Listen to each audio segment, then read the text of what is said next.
नमस्कार, जय हिंद, वंदे मातरम। स्वागत है दोस्तों आपको हमारे YouTube चैनल में। आपको ईपीएस 95 पेंशन के बारे में जानकारी मिलेगी, वो भी ताजा अपडेट जो अभी 10 मिनट पहले की खबर निकलकर सामने आ रही। सरकार ने दिया बहुत बड़ा तोहफा, ईपीएस 95 पेंशन धारक होंगे माला माल। दीपावली से पहले ईपीएस 95 पेंशन धारकों के अकाउंट में जमा होगी बढ़ी हुई पेंशन और बढ़ा हुआ ब्याज। तो जी हाँ दोस्तों, सरकार ने दिया बहुत बड़ा तोहफा। पेंशन योजना के नियमों में किया बदलाव, सरकार इसे कम करेगी। ईपीएफओ पोर्टल, अगर कोई कर्मचारी रिटायर होने के बाद चाहता है कि उसके पीएफ खाते में जमा सारी धनराशि को पेंशन फंड में परिवर्तित कर दिया जाए जिससे उसे ज्यादा पेंशन मिल सके, सरकार इस पर गंभीरता से विचार कर रही है।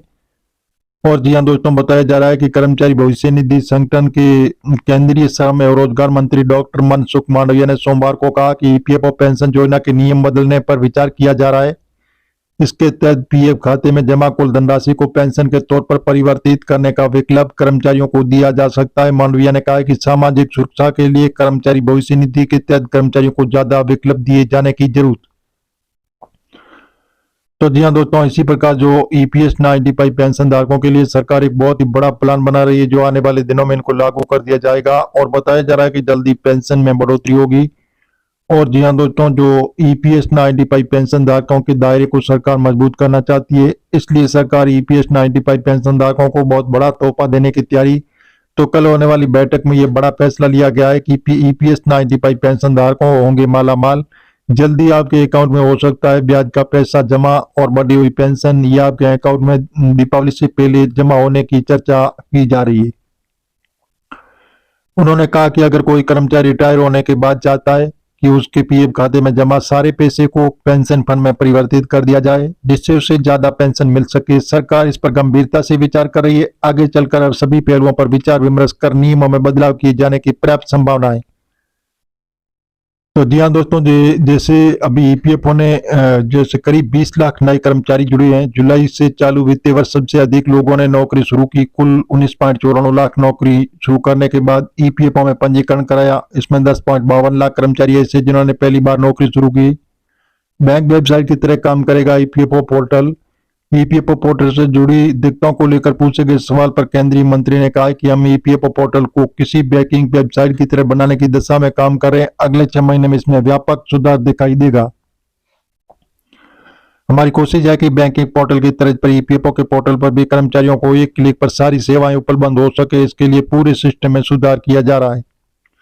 सेमीकंडक्टर के क्षेत्र में रोजगार सृजन के मौके, मांडविया ने कहा कि हम नए क्षेत्रों की ही पहचान कर रहे हैं कि रोजगार अवसर तेजी से पैदा किया जा सके। इन क्षेत्रों में सेमी कंडक्टर उद्योग भी एक भविष्य के माध्यम से बड़े रोजगार के अवसर पैदा होने की संभावना, क्योंकि भारत में बड़ी संख्या में कंपनियां सेमीकंडक्टर लगाने का उत्साहित है।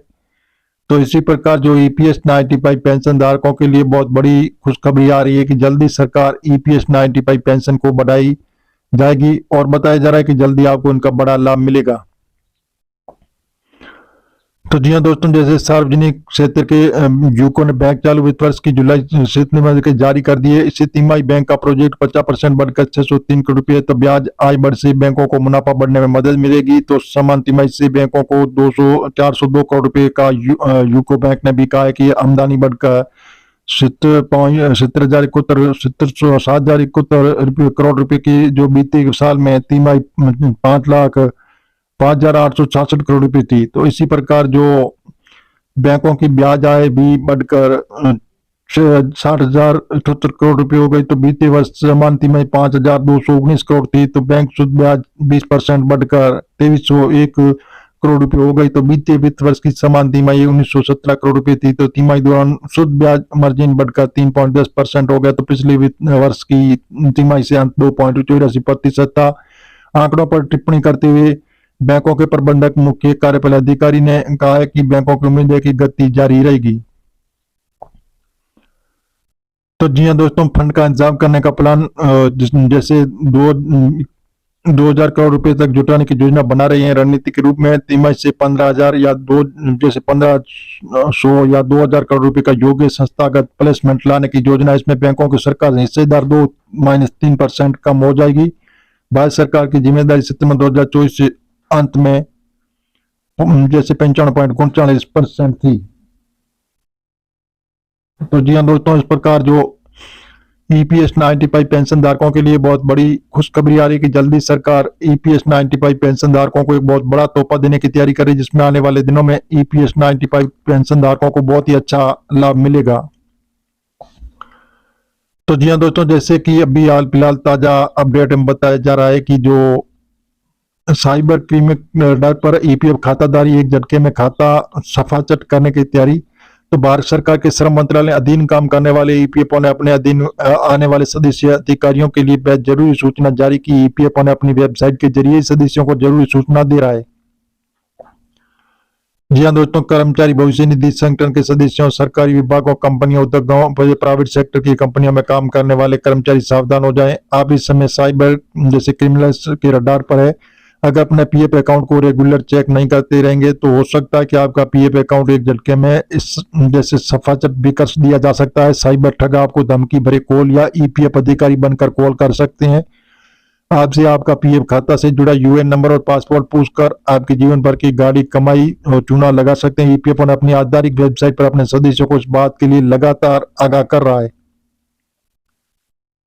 तो जी हाँ दोस्तों, जैसे बताया जा रहा है कि कर्मचारियों को लगातार आगाह कर रहा है कि ईपीएफओ भारत सरकार के श्रम मंत्रालय के अधीन काम करने वाले कर्मचारी भविष्य निधि यानी ईपीएफओ ने अपने अधीन आने वाले सदस्य कर्मचारियों के लिए बेहद जरूरी सूचना जारी। उसमें सदस्यों को कहा है कि अपने ईपीएफ खाते के यूएन नंबर या पासपोर्ट को सुरक्षित रखें, वरना आपके साथ साइबर धोखाधड़ी हो सकती है। ईपीएफओ अपनी वेबसाइट के जरिए सदस्यों को जरूरी सूचना दे रहा है।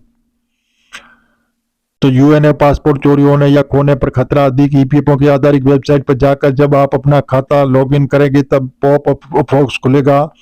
तो इस पॉप बॉक्स में ईपीएफओ ने अपने सदस्य कर्मचारियों के लिए चेतावनी जारी की है। चेतावनी में कहा गया है कि अपने क्रेडेंशियल यूएन पासपोर्ट की चोरी होने या खोने में प्रति सतर्क रहें। ऐसा होने पर साइबर धोखाधड़ी हो सकती है। ईपीएफओ की ओर से दी जाने वाली चेतावनी का अर्थ है कि अपने पीएफ खाते पर साइबर क्रिमिनलों की नजर टिकी हुई है और वे कभी भी आपके खाते में जमा पैसा पर हाथ साफ कर सकते हैं। इसलिए आपको यूएन पासपोर्ट की सुरक्षा करना बेहद जरूरी है। ईपीएफ अपने सदस्य कर्मचारियों को समय समय पर आगाह करता रहता है कि अपने ईपीएफ खाते से जुड़े यूएन पासपोर्ट की खास सुरक्षा करनी होगी। ईपीएफ ने अपने सदस्य कर्मचारियों को सलाह दी कि अपने कंप्यूटर, लैपटॉप, स्मार्टफोन, लाइसेंस प्राप्त entry virus entry malware install करें और डिवाइस को हमेशा अपडेट और पैच रखें।